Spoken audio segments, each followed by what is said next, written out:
I'm Dr. John Dabach, and I answer your questions. Let's jump into the email. Dear John, I found out my husband has been using drugs again after years of being sober, and he's been hiding it from me while telling me I'm imagining things. We have kids. I feel like I'm losing my mind trying to figure out what's real.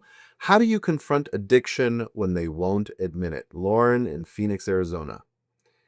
Lauren, I'm going to say this as clearly as I can because this is one of those situations where if you get it wrong, it doesn't just hurt you, it destabilizes your entire family. You're not dealing with a communication issue, you are dealing with addiction and deception. Let's make clear that we understand the difference. And these two together will always make you feel crazy if you don't anchor yourself in reality very, very quickly. Now, let's start with the most important thing. If he's using again and telling you that you're imagining it, that's not confusion, that is gaslighting.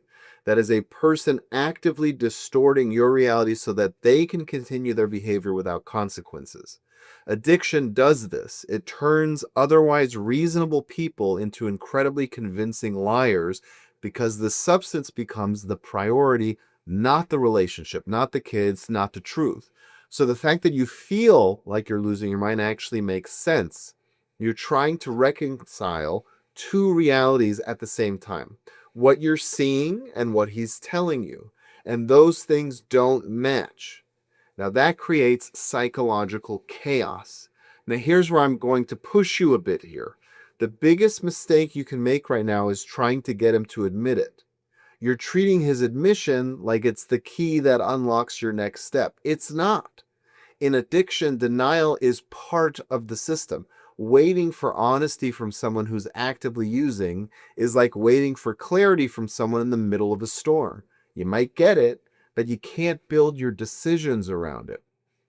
You have to base your actions on what you observe, not what he confesses.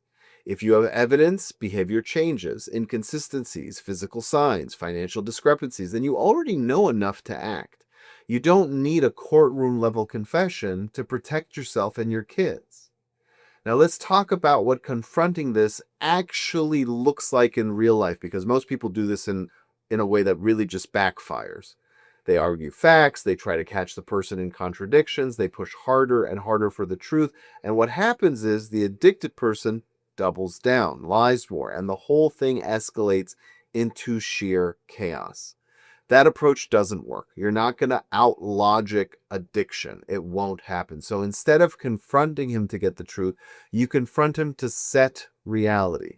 What does that sound like? Something like this. I believe you're using again. I'm not going to argue about it. What matters is what happens next. That's a completely different posture. You're not asking for agreement. You're starting to position and moving forward based on it.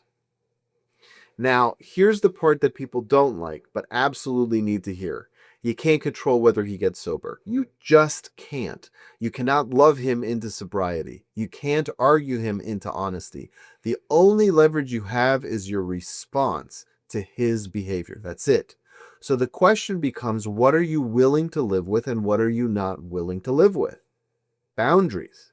That's it. Because right now, if nothing changes, your kids are growing up in a home where one parent is actively using and the other is questioning their own sanity. That's not a neutral environment. That's unstable. So your responsibility is not and should not ever be to fix him. Your responsibility is to create a stable reality for yourself first and for your children. Very close second, right? That might mean setting very clear boundaries, not vague ones, not emotional ones, concrete ones. If you're using, you cannot be around the kids unsupervised. Boom, that's a boundary. If you continue to deny and refuse help, I will not stay in this dynamic. Another boundary.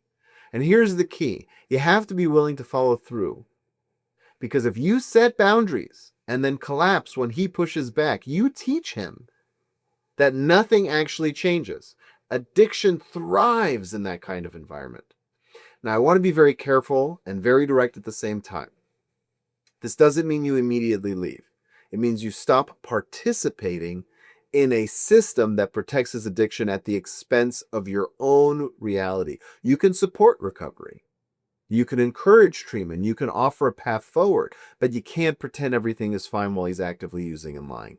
That's where people lose themselves. Now let's talk about your mental state for a minute because this matters just as much. You said you feel like you're losing your mind. That's a warning sign. When you start doubting your own perception consistently, you need to anchor yourself externally, outside the relationship. That could be a therapist, it could be a trusted friend, it could be a support group, but you need voices outside of this dynamic. Voices that can help you stay grounded in what is actually happening.